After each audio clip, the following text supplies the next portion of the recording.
the minister's work is also important, and also he should be trained, perhaps by the Federation, as to our ideals and the goal that we hope to reach. We do not want word to go out that we want to exterminate the Negro population, and the minister is the man who can straighten out that idea if it ever occurs to any of their more rebellious members. In 1939, Margaret Sanger wrote that in a letter to fellow eugenicist Clarence Gamble regarding the American Birth Control League's Negro Project. What would you say is now the #1 cause of death in the African American community? Heart disease. Oh, HIV/AIDS. Diabetes, cancer. From what I heard, it's probably AIDS, you know. Probably heart disease. I think heart disease. Gang violence. What if I told you the real answer was abortion?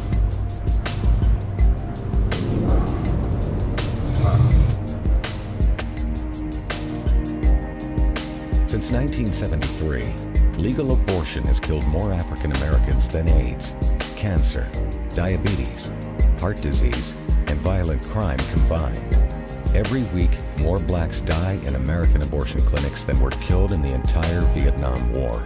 And the largest chain of abortion clinics in the United States is operated by Planned Parenthood. Birth control and abortion are turning out to be the great eugenic advances of our time. Frederick Osborne, founding member of the American Eugenics Society, 1973. The best way to hate a nigger is to hate him before he is born. Leander Perez, Louisiana State Judge, 1970. The white elitists who made up the eugenics movement were no longer just philosophers and academics. Now they were industrialists and billionaires who had come to embrace a worldview that was essentially identical to the eugenics movement. The same individuals and corporations who had once made millions on the backs of slaves were now willing to spend millions to get rid of them. Average Negroes possess too little intellect, self-reliance, and self-control to make it possible for them to sustain the burden of any respectable form of civilization without a large measure of external guidance and support. Francis Galton, 1873. Non-white races must be excluded from America. The red and black races, if left to themselves, revert to a savage or semi-savage state in a short time. Lothrop Stoddard, Director, American Birth Control League. I think this is a point that we all have to really realize, that the eugenics movement was not invented by the everyday average white American, but by a select group of wealthy white elitists that had often used this ideology to pit all of white America against black America. And so we see that indeed that truly is the case even to this day. The problem of the socially fit must be treated not as one of color, but as a problem of the spread of feeble-mindedness. Dr. Charles Davenport, 1913, Director of the Eugenics Record Office, Cold Spring Harbor, New York, and co-founder of the American Eugenics Society. Eugenics goals are most likely attained under a name other than eugenics. Frederick Osborne, President and founding member of the American Eugenics Society. Gunnar Myrdal and his wife Alva were both involved in eugenics. They were funded by both the Rockefeller Foundation and the Carnegie Corporation. When you read Chapter 7 of this book, it becomes undeniable that this is a blueprint for the modern eugenics movement that we still see in the United States today. The bottom line is that Gunnar Myrdal believed that not only could blacks not help themselves, he felt that nobody could help them, and the only solution in his eyes was to get rid of them. Commonly, it is considered a great misfortune for America that Negro slaves were ever imported. The presence of Negroes in America today is usually considered a plight of the nation. Chapter 7, page 167. All white Americans agree that if the Negro is to be eliminated, he must be eliminated slowly, so as not to hurt any living individual Negroes. Chapter 7, page 168.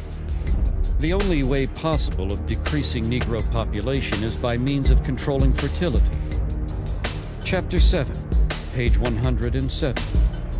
birth control facilities could be extended relatively more to Negroes than to whites, since Negroes are more concentrated in the lower income and education classes.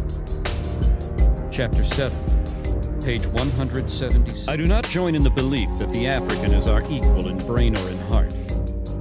And I believe that if we can, in any fair way, possess ourselves of his services, we have an equal right to utilize them to our advantage. Francis Galton, 1857. Frankly, I had thought that at the time Roe was decided, there was concern about population growth, and particularly growth in populations that we don't want to have too many of. Ruth Bader Ginsburg, United States Supreme Court Justice, July 2009. When it comes to exposing eugenics in modern America, that quote by Ruth Bader Ginsburg is the smoking gun. I mean, here is the most radical advocate of legalized abortion that's ever been on the Supreme Court, openly admitting in the New York Times that the real issue was never women's rights or privacy or reproductive freedom or being pro-choice. No, what she is saying is that the driving force behind making abortion legal was to exterminate certain groups of people. Contraceptives will become a form of drug warfare against the helpless in this nation. Jesse Jackson, 1971. There is a campaign to bombard the poor with pills and potions. If this movement continues, we soon may be accused of fighting poverty by eliminating the poor and overcoming hunger by removing the hungry. New York Congressman Hugh Carey, 1966. Under the cover of an alleged campaign to alleviate poverty, white supremacist Americans and their dupes are pushing an all-out drive to put rigid birth control measures into every black home. No such drive exists within the white American world. Black Unity Party, 1968. Birth control and sterilization in the wrong hands would be more deadly to Negroes than all the tanks, riot guns, cattle prods, billy clubs, and shackles we have overcome in the past. Dr. Leroy Swift, obstetrician, gynecology, 1968. The eugenic and civilization value of birth control is becoming apparent to the enlightened and the intelligent. The campaign for birth control is not merely of eugenic value, but is practically identical in ideal with the final aim of eugenics. Margaret Sanger, 1921. Even a cursory glance at the charts, photographs, and diagrams used to popularize eugenic ideals reveals that the unfit were swarthy, black, and ugly by Anglo-Saxon standards, with flattened noses, wiry hair, and prognathous profiles. Harriet Washington, author, Medical Apartheid. We are paying for and even submitting to the dictates of an ever-increasing, unceasingly spawning class of human beings who never should have been born at all. Margaret Sanger, 1922. The laws of nature require the obliteration of the unfit, and human life is valuable only when it is of use to the community or race. Madison Grant, 1916, co-founder, American Eugenics Society. The black man has never been a competitor, but has always been subservient to the white race. And just so long as he remains subservient, his position is secure. And just so soon as he becomes a competitor, his fate is sealed.